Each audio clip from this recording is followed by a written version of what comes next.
The wind at Bitter Hollow Ranch carried the kind of cold that made your teeth ache and your breath rise like smoke from a train. It was early spring in 1877, the snow just beginning to loosen its grip on the Wyoming hills. The roads were muddy, the sky pale with promise, and 19-year-old Clara Avery rode through the muck with her coat buttoned tight and her eyes fixed on the sprawling, isolated ranch ahead. Her mare, Dusty, trudged reluctantly through the ruts leading to the main gate. Clara patted the horse's neck gently, more for her own nerves than the animal's. Her fingers were stiff with cold, her boots splattered with dirt, and a worn satchel bounced against her hip. Inside it, eggs, dried herbs, a loaf of bread, and everything she had left to offer. Her mother, once the cook here, had taken sick bad fever, shaking hands, breath short, even on calm days. Clara, barely grown but stubbornly capable, had packed up that same night and taken her place. She dismounted slowly at the back kitchen door. The house looked more like a fortress than a home. Gray timbers, thick shutters, everything weathered by the long years. Clara climbed the splintered steps and knocked once, then again, each rap firm and unflinching despite the tremble in her gut. The door opened. Eli McAllister filled the doorway, tall and lean with iron-gray hair at the temples and eyes like a hawk sizing up a rabbit. He wore a flannel shirt, rolled at the sleeves boots caked with mud, and a quiet suspicion that hung on him like a shadow. "You're not Margaret," he said. "No," Sir Clara replied, lifting her chin. "She's unwell. I'm Clara, her daughter." His gaze didn't soften. "I'm here to cook breakfast," she added. "Just for today, if that's all you'll allow." The rancher crossed his arms. His silence stretched so long, Clara could hear Dusty pawing behind her. He looked her over, not with cruelty, but the weariness of someone who'd seen more disappointments than surprises. "You get one meal," he said finally. "After that, we'll see." Clara nodded, swallowing a sigh of relief. "Thank you, Mr. McAllister." The kitchen was dim and cold, with only the faint scent of old grease and long-dead firewood. A stove sat like an iron beast in the corner, and the counters bore the scars of years of hard use. Clara rolled up her sleeves, revealing thin forearms freckled with flour dust. She unpacked her ingredients and moved with quiet purpose, whisking eggs, chopping onions, folding herbs into the beef she found in the ice house out back. She didn't try to make a fuss. No flourishes, no grand speeches, just honest food built with rhythm and care. Eli lingered in the doorway, arms crossed, saying nothing.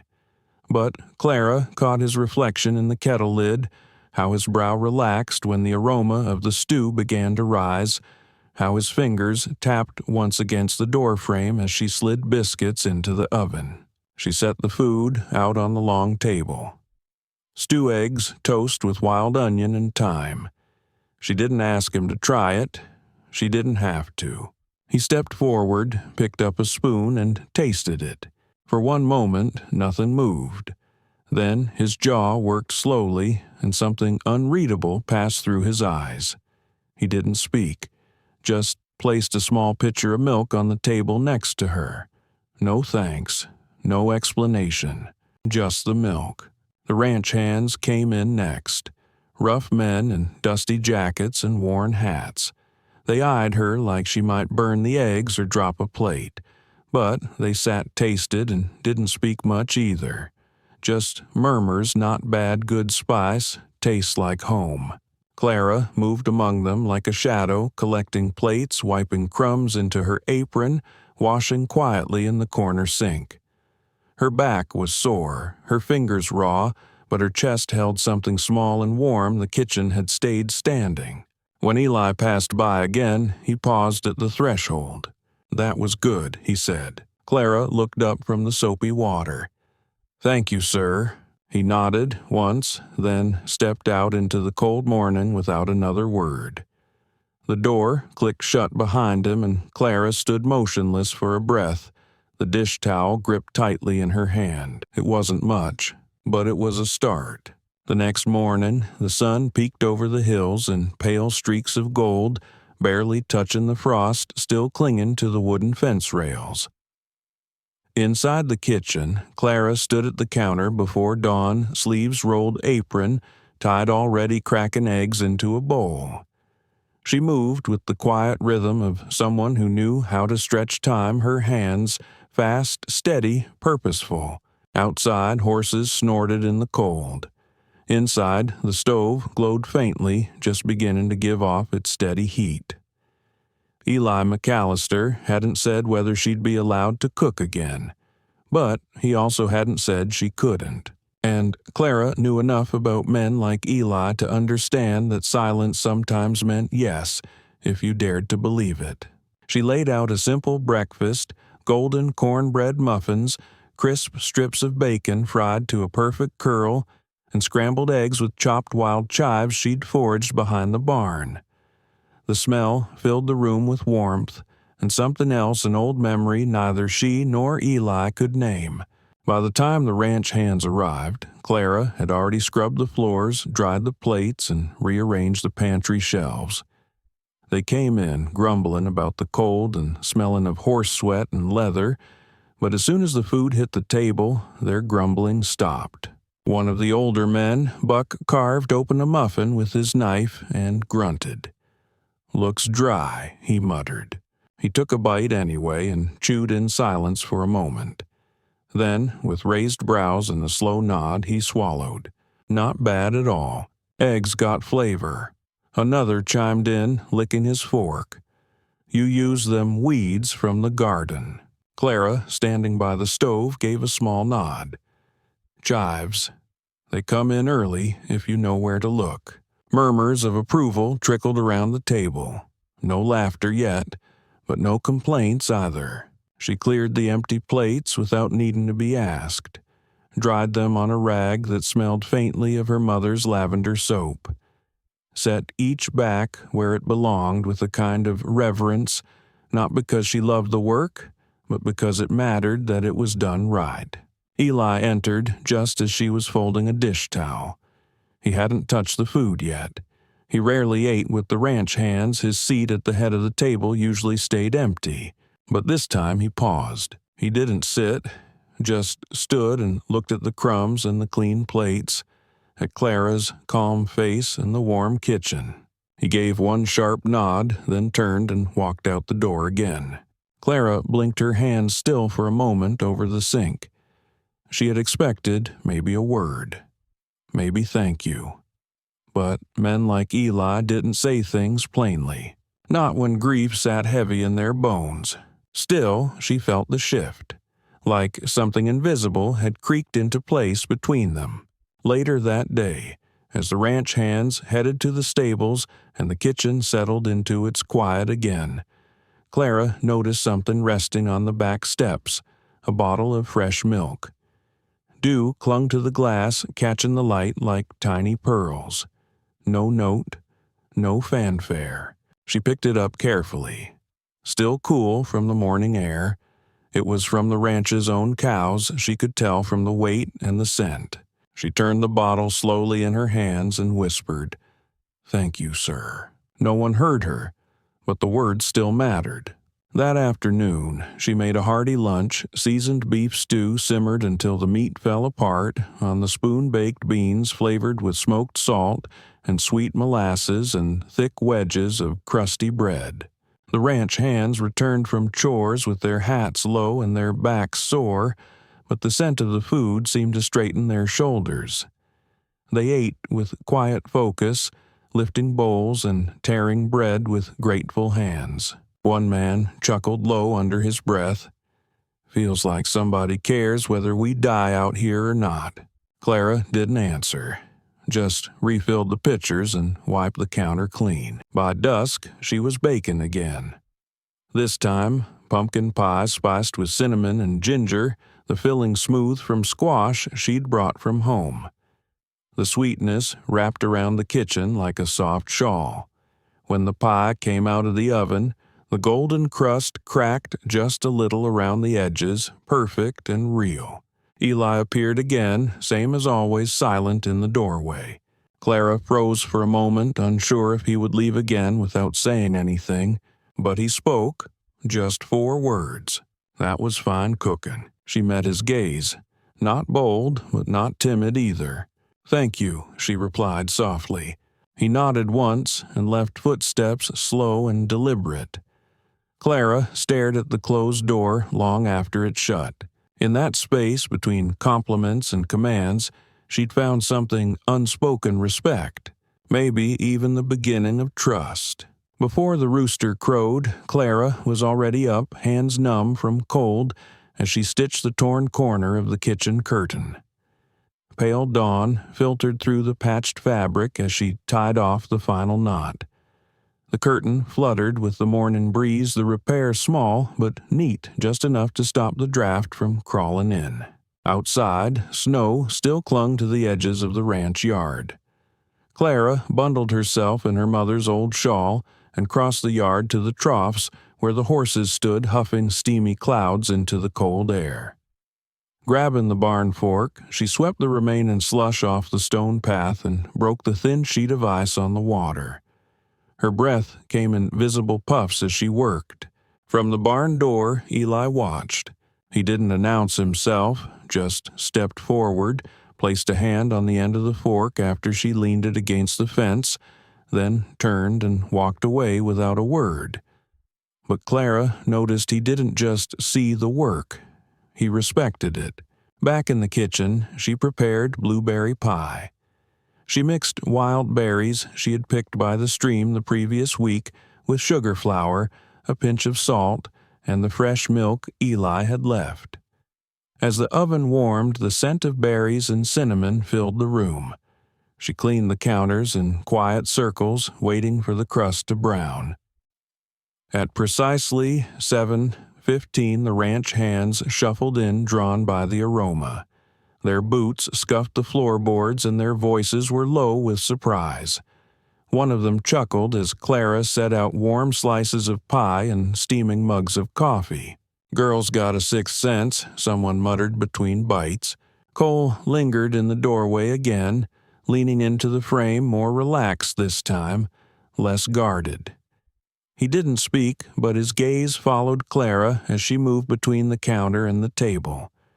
He didn't just notice the pie, he noticed that she had baked it unasked, using what she had gathered without making a show of it. After breakfast, Clara bundled herself and headed to the woodpile. 2 cords of seasoned oak sat stacked beneath the lean-to. She knelt to lift a smaller piece when a heavier one landed with a solid thud beside her. Eli had joined her, silently lifting logs onto the rack beside hers. Their boots shuffled in the straw. Neither spoke, but Clara smiled. Inside the kitchen, later that afternoon, she washed dishes while the sun streamed through the patched curtain. The screen door squeaked. Eli appeared again, screwdriver in hand. Without a word, he tightened the hinge and tested the swing. It no longer screeched, it closed with a soft click. Clara turned from the sink just in time to see him place his gloves gently on the counter and step back into the sunlight. That evening, she simmered a stew of vegetables and tender beef.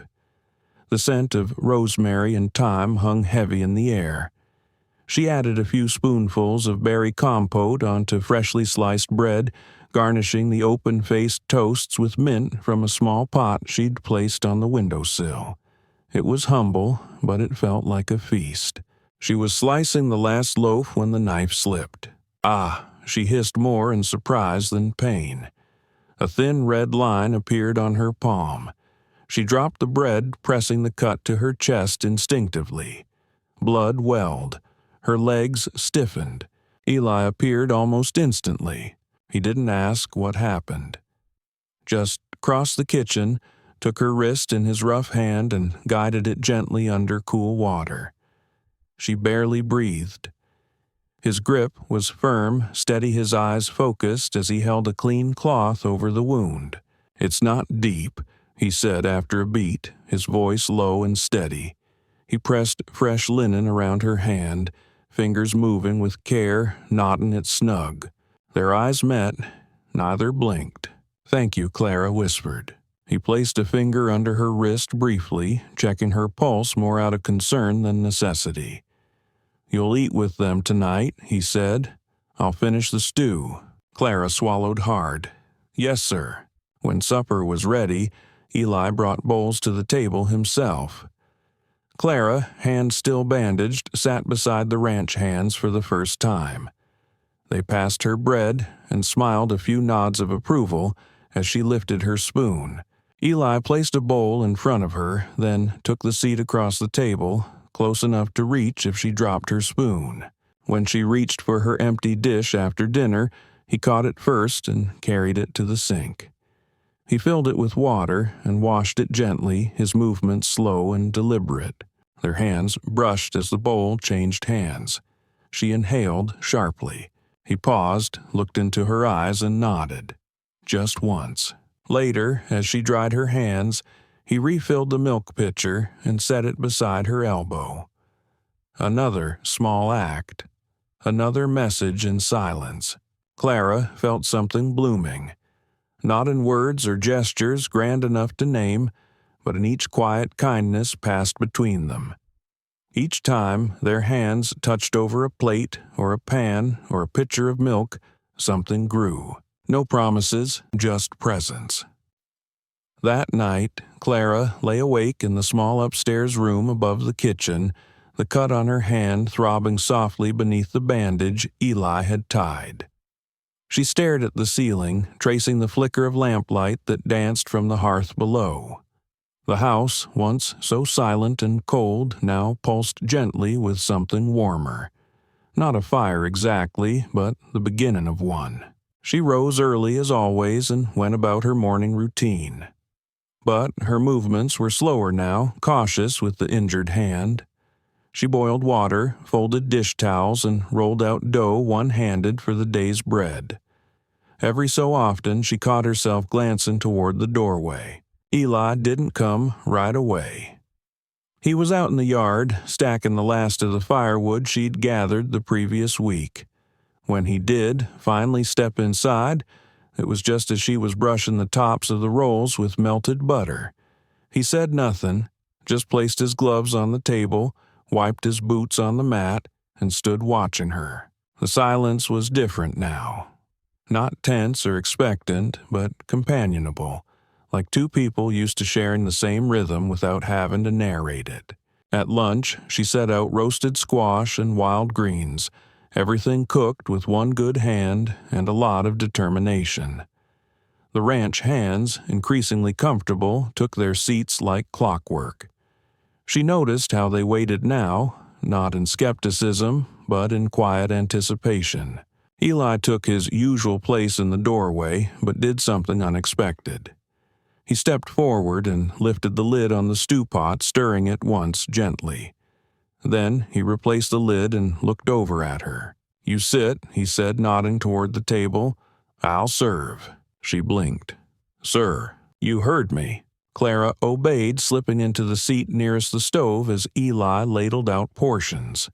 One ranch hand muttered to another, didn't know the boss even knew how to use a ladle. Clara smiled.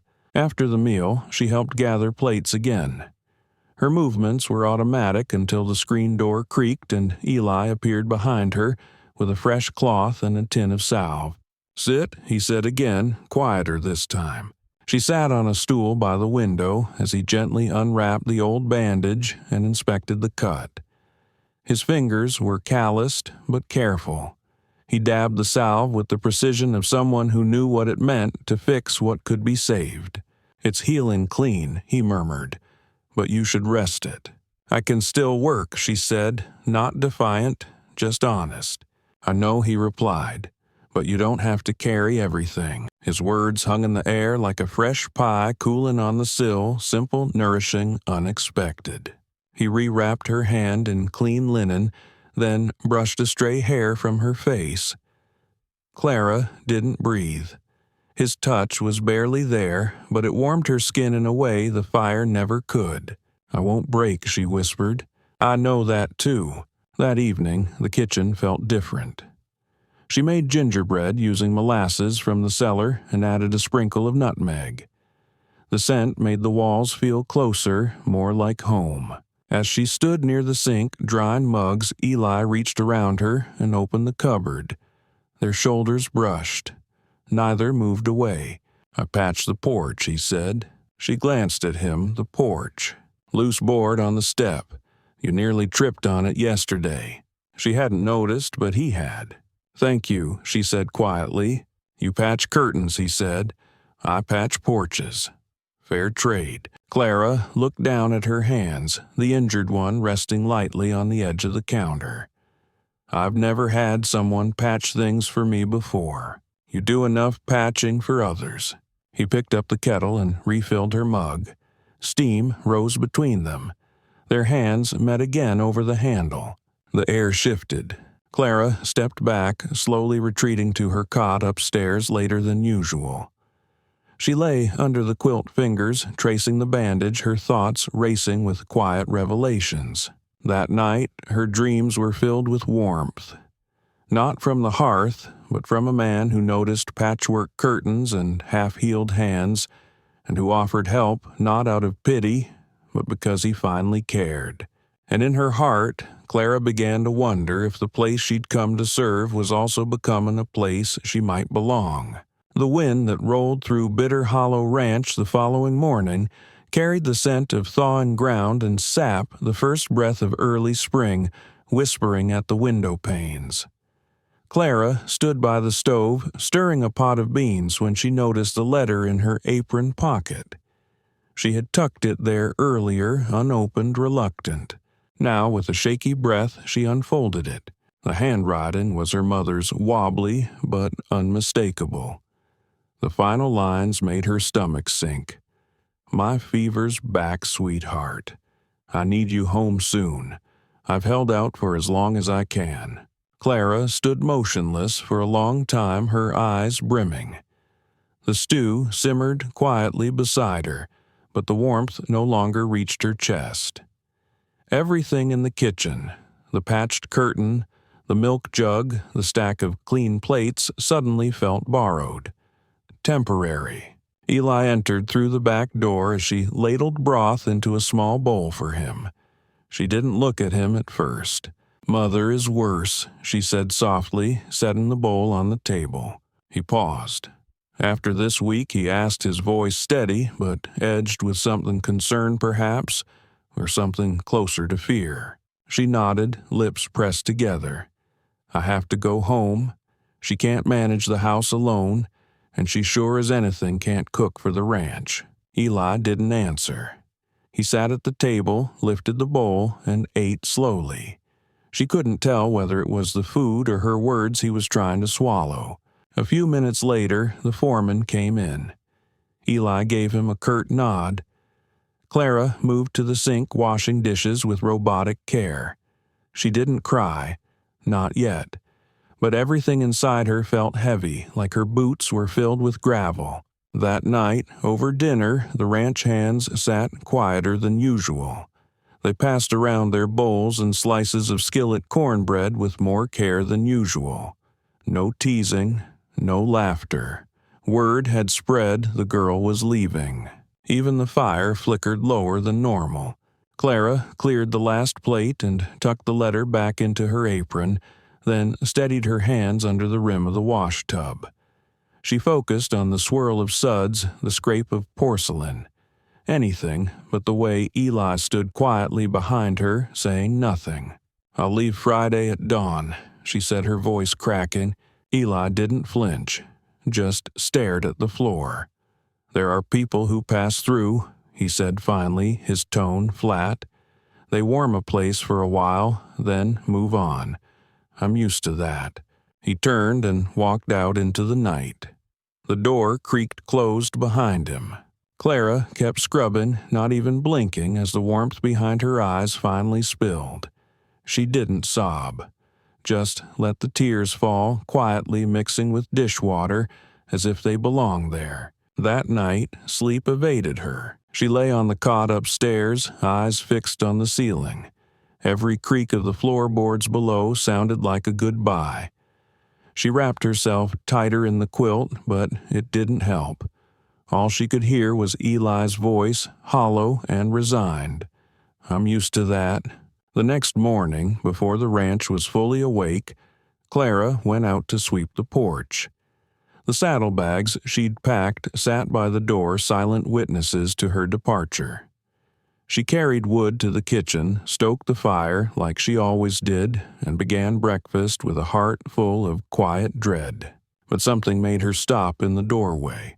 The porch. It had been repaired.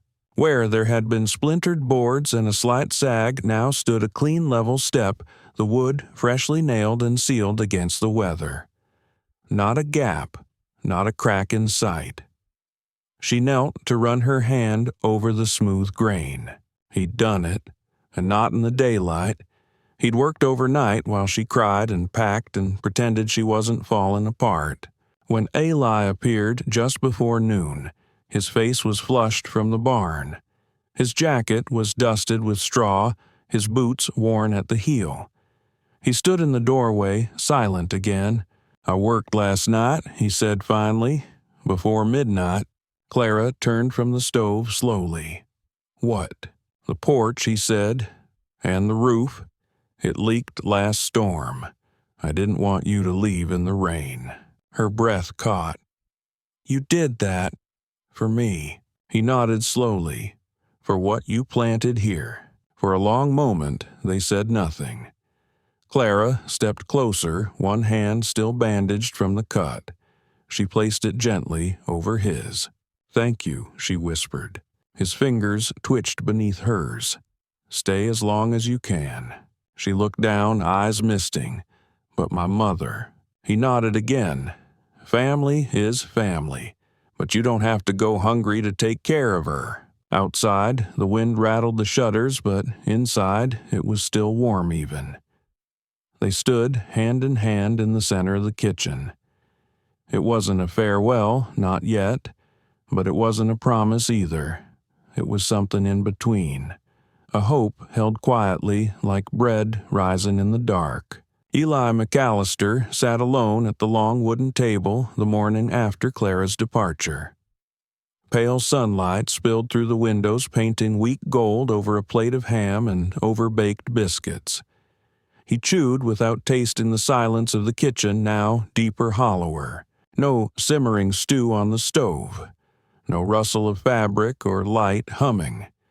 Only the tick of the clock and the ache in his chest he hadn't expected. The ranch hands filtered in, slowly eating with little talk. They noticed Eli's stillness, but didn't mention it. By the time they'd finished, he was the only one left at the table motionless. Then he remembered something. He moved to the drawer where Clara had kept her satchel. When he opened it, a folded piece of paper lay inside his name, written in her careful hand, Eli. He unfolded it slowly. It was a recipe for plum pie, her handwriting scrawled in ink and a few flour-smudged notes along the side.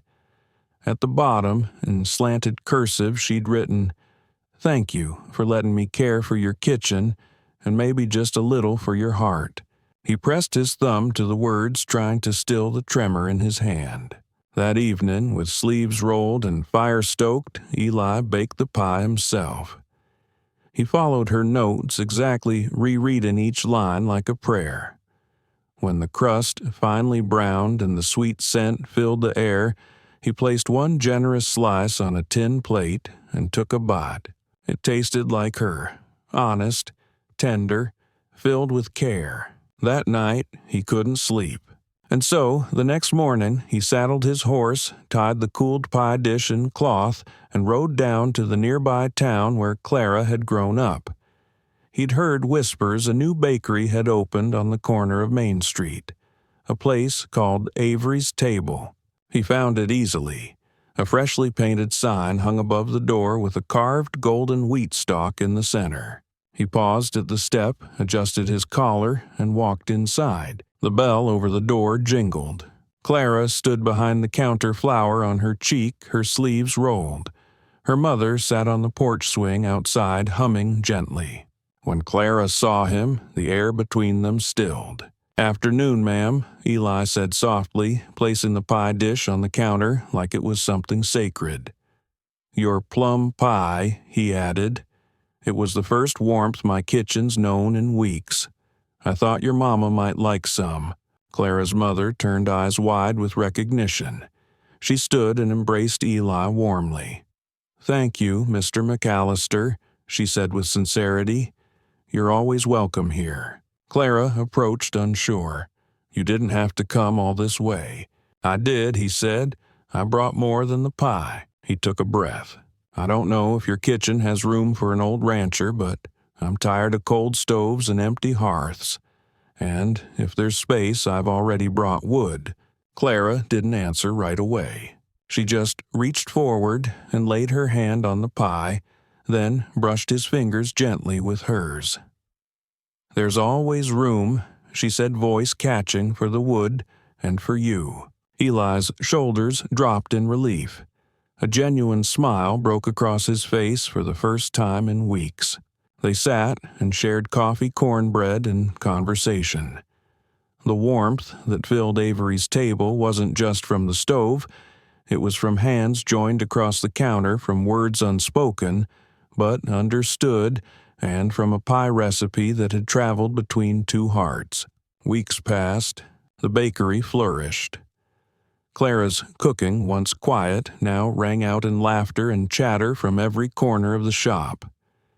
Eli helped where he could, hauling flour sacks, fixing shelves, polishing tables. He worked not out of duty, but out of joy. Her mother knitted scarves for the townsfolk and tended the herb garden out front. Kids came in for muffins and left with full bellies and kind words. Travelers spread word of the warm little place that served food like memory and love. One morning, a chalkboard at the door read, "Today's special: Clara's heirloom cornbread and Eli's ranch house stew." Their story was written into every dish. Late one afternoon, Clara stood by the window brushing flour from her hands. A little girl peeked in shyly from outside. Clara offered her a muffin. The girl's eyes lit up. She clutched it like treasure. Eli knelt beside her, smiling. "Tastes better when it's shared," he said. The girl giggled and ran off. Clara returned to the counter where Eli now stood polishing a lamp. She touched his shoulder and whispered, "The hearth is warm today." "Might be the wood," he said with a grin. "Might be you," she replied. That evening, as the last customer left and the porch light flickered on, Clara stood with Eli near the hearth. Her mother wrapped them both in a scarf she'd just finished knitting red, soft and warm. "Homecoming warmth," she called it. As the stars blinked above, Clara leaned into Eli's side and whispered, "It's warm because of you." He held her close. "And you never gave up on the fire." They stayed that way together. Clara and Eli's story wasn't one of grand declarations or dramatic gestures.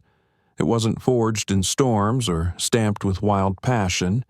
It was stitched together in silence built on shared chores, quiet glances, patchwork curtains, and the simple gift of food made with care. Sometimes love arrives quietly, baked into cornbread, folded into a clean bandage, or spoken only through the placing of a milk bottle on a cold doorstep.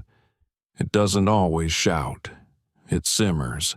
What began as a temporary act of service turned into a permanent home, not because they asked each other to stay, but because neither one truly left. And perhaps that's the kind of love that lasts. If this story warmed your heart like a wood stove on a snowy night, let us know in the comments.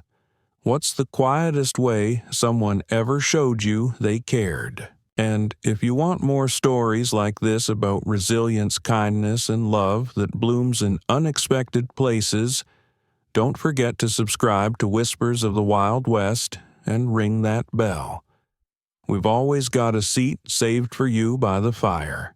Until next time, ride safe and remember, sometimes the best love stories begin with a shared pie and a second chance.